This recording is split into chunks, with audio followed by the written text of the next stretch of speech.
What up, friends? Well, there's an emoji there. I gotta do it. And today we're gonna be reviewing Porter Robinson's newest album, Smile. This is the third studio album by American DJ, producer, and singer-songwriter Porter Robinson. To be honest, I really didn't know much about Porter Robinson before this record. He's obviously a pretty big name in the modern EDM and electronica scene, but other than hearing his name, I really haven't checked out his work all that much. Leading up to this release, though, I did actually check out his last record, Nurture, as it's kind of deemed as an essential album of sorts in the modern EDM scene. To be honest, it wasn't really my thing. Okay, I didn't really hate it or anything, but that style of EDM stretched to that album length didn't really make me feel much of anything, if I'm being totally honest. In fact, I would actually say I was getting kind of bored of the album as I was going through, and maybe that's kind of sacrilege to say, but it's what I was feeling. However, this new album sees Porter Robinson going in a totally new direction while still also being rooted in his core sound. It's definitely much more divisive, and maybe it says something that someone like me, who wasn't a big fan of Nurture, really loves this album. However, I do think that what he did here was really interesting, kind of going for this Indietronica-infused pop that is rooted, again, in his core sound, but offers a totally new perspective on issues that he's facing today. Knock Yourself Out is a fantastic first impression, leading off with some really catchy synths, chiptune, and drums. It has this cadence of an uncertain and sarcastic pop hit, which actually does encapsulate the themes of grappling with fame that this album has. Porter's vocals here are honestly pretty great, and I'm really loving how it sort of captures the wistfulness of Porter's past work while combining it with an unapologetic pop instrumental. He manages to expertly capture the sort of nuances of dealing with fame, especially in lines where he says, "Bitch, I'm Taylor Swift, got 100 million on my wrist," before contrasting it to the cruel reality of not really having any work-life balance or privacy. Because of this, I really think that this song is the most emblematic of the overall concept of the record. But of course, there are a few other themes to this project that some of the later songs touch on. Next, we get the Cheerleader, and he just comes right out of the gate on this one too, damn. The punchy and glitchy beat and guitar combined with those harsh synths really demand your attention while also having a sort of desperate and vulnerable feeling to them too. That chorus is also just incredible, packing so much emotion into such a short section of the track. It perfectly fits the lyrics, basically coming from the perspective of a parasocial fan who feels entitled to Porter's work, love, and life in general, even when they don't actually know him personally. The somber acoustic bridge to the song captures how Porter grapples with this, but also how he realizes that his music actually does mean a lot to a lot of people. It also reinforces how I think this album is just a pop-punk album, but made with synths.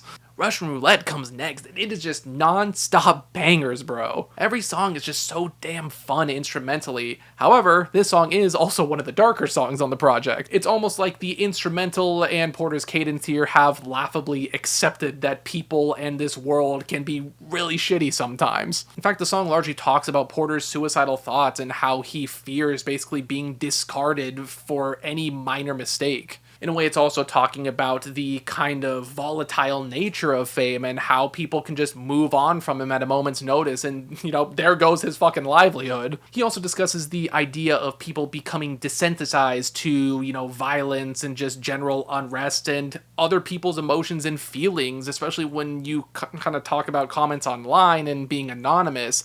And I think Porter is also expressing the fear of kind of us losing our connection and our grapple on reality sometimes. However, that third verse where Porter starts listing some of the things that he really wants to do, it does kind of inspire some hope, and it does showcase how even though life can be pretty tumultuous at times, and Porter does fear about his livelihood, his career, and all of that, there are things in Porter's life that make it worth living. In a way, that last verse is actually pretty innocent, yet also pretty powerful too. Perfect Pinterest Garden is one of the more understated songs on the album, if you can call it that, but it's also a ton of fun. It's pretty tongue-in-cheek, as Porter is kind of like letting himself get frustrated on this one that, because of his fame, he often deals with people who are trying to get very insincere relationships with him, or how he can't go out with his family and friends because, that'll be interrupted by people that recognize him, or, that sort of thing. It's like his perfect garden is a fantasy that can only exist on Pinterest at this point. I'm also really digging the guitar flourishes on this one, and the sort of bounce to the track do give it a sort of sarcastic vibe, especially as he talks about later in the song how maybe he should have just led a normal 9 to 5 life with 2 kids. It's like he knows he's being overly dramatic on this one, but also there is some truth to what he's saying. The next song, Year of the Cup, is probably the only song that I can say I really wasn't into on the project. It's not really a bad song per se, however, it pales in comparison to the rest on the record, and it honestly kind of just ends up feeling like a glorified intermission. It's just not really interesting. The drum and guitar passages were done better on other songs on the project, and the addition of the piano also doesn't shake things up enough to actually demand your attention. The sort of back and forth dynamic of the Lil Wayne interview that was sampled for this track alongside Porter's verses is fairly interesting. However, compared to the very emotional and vibrant tracks on the project overall, this one's just pretty boring in comparison. Kitsune Mason Freestyle gets a bit funkier with it though, incorporating some trap and almost like hip-hop elements to it. The distorted vocals definitely give off this cocky yet also self-conscious vibe, which I think really fits the lyrics about overconsumption and basically taking any minor criticism to heart. The themes of this song combined with the sort of phone delivery style of the vocals and lyrics really hone in on the concept of really concerning yourself with what's trendy and kind of putting on appearances for people. The song in particular is largely talking about fashion, which actually does seem to stem from this one instance where Porter posted like a picture of himself and he was kind of getting roasted for the fashion choices that he had on and how like he was just weirdly overly concerned about what other people thought of him.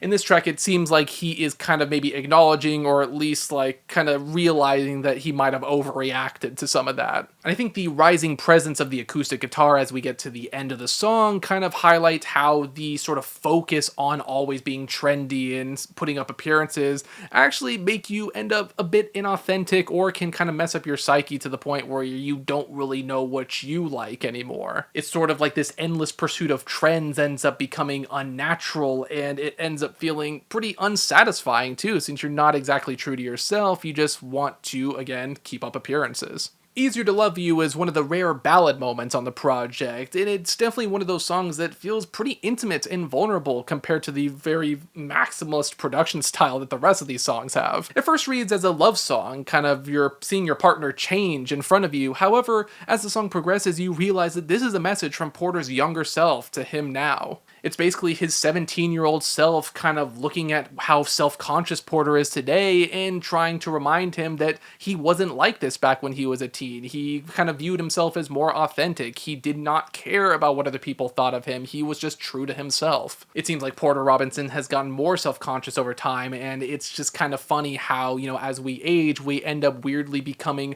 more invested and more interested in keeping up appearances. The lack of synths on the majority of this song also really hammers home the melancholy of this one overall. The warm drums and background vocals alongside the synths that show up near the end, however, really highlight Porter kind of gaining his confidence back and maybe realizing that, you know, being chained to nostalgia and being chained to feeling that life was better back then, that's not helping him anymore, and he needs to, you know, start living today, living in the present, and realizing that, you know, he needs to be his true self, just like his old self would have wanted. Mona Lisa is another incredible song, especially thanks to that instrumental. It combines the harsh synths of Cheerleader alongside the more vulnerable elements of Easier to Love You, crafting a really unique sort of pop anthem sound. It basically takes the themes of the previous song, Easier to Love You, and actually does apply it to this other person, this time maybe a potential love interest, or just seeing someone else live the life that you want to live. The combination of the drums and guitar, the breezy vocals, and the chimes that we got going on in the background here, it almost showcases this like awe that Porter Robinson has when he sees other people live life how they want to and not concern themselves with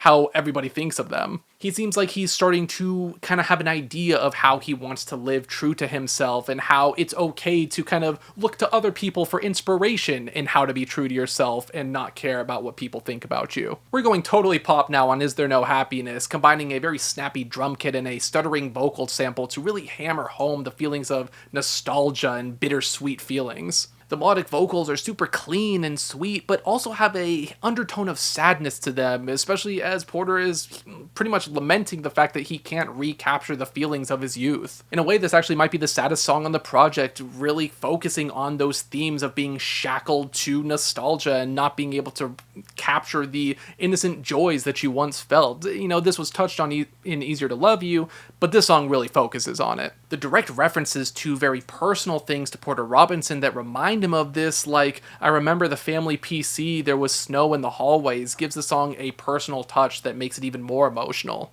I actually think this might be one of the best songs on the project because of this. Now we finally get to Everything to Me, the last song on the project, and we're ending on a ballad. It's pretty bold, but I gotta say it works. Again, it literally just feels like a pop punk ballad. This is lending credence to my theory that this is just a pop punk album with sins. Like, this is totally Matchbook Romance coded, like their song Tiger Lilies or Wish You Were Here, like that is literally this song. This song also has Porter kind of flipping a classic love song trope on its head. This is essentially a breakup song between Porter and his fans. In a way, maybe, he's anticipating the potential backlash of him releasing an album like this because it's pretty unconventional for him, but it's almost like a letter that says, hey, I know you might not like this, that's just how it goes. The acoustic guitar and somber vocals also showcase the sort of complex relationship that Porter has with fan culture. He really does care about his fans and, he really appreciates how his music has definitely helped them, but it seems like he's also struggling to understand how a genuine relationship can come up from an artist and their following. He often compares himself to inanimate objects on this track, like a plushie for instance, and I think this showcases his view on how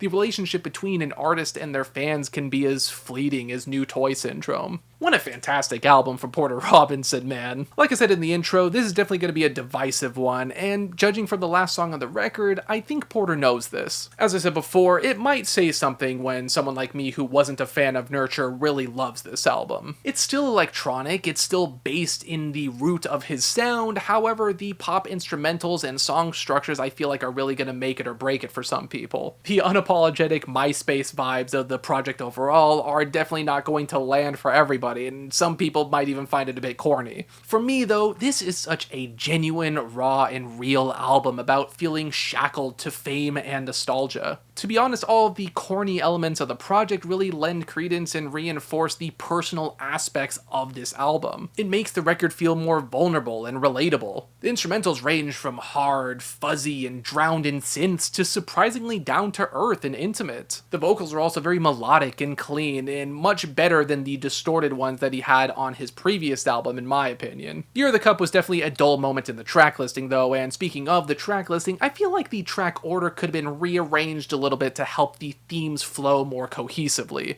He kind of repeats topics a bit as well, which does draw comparisons to other songs on the record when those topics are done more effectively. The instrumental variety also could have been maybe a bit better. I do like the dichotomy between the more intimate and vulnerable ballads and the more maximalist pop anthems, but maybe incorporating some more elements like some vocal samples or something like that to shake up the instrumental styles, it could have gone a long way. But again, those are fairly minor criticisms. I mean, I fucking love this album. I think the combination of Indietronica, pop, and EDM was really well done. A few hiccups here and there, but I thought it was a very consistent listen overall, and I really appreciated how vulnerable and intimate it was. It feels super genuine and even a bit relatable on the whole, despite it being so personal. With all that being said, I'm feeling a strong 8 on Porter Robinson's newest album. Of course, you do still have to review album covers on this show, and this one I have complicated feelings on. I feel like there comes a time in every graphic designer's life where they have to make this decision. This cover definitely does fit the record. It's very, MySpacey. It has this sort of like nerdy anime aesthetic to it. I do think it fits the very harsh synth pop sounds of the record too, but it is just so fucking ugly. I do not like the way it looks, but again, it does really fit the themes and the sounds of the project. So which do we go for? A nice looking cover or one that actually does perfectly encapsulate the vibes of the project? I don't know. So I will say I don't like the way it looks, but I do respect the boldness of making the album cover because it definitely does fit. So there you go. But those were just my thoughts on this newest album by Porter Robinson. What did you guys think? Do you also think this was a pretty cool evolution of his sound, taking the core root of his instrumental styles and kind of transforming them into something new? Or were you kind of missing his normal EDM and very wistful sounding styles? Was this pop-oriented direction not really doing anything for you? Let me know. Be sure to like, comment, subscribe, ring the bell, and it'll make me smile. And until the next one, farewell.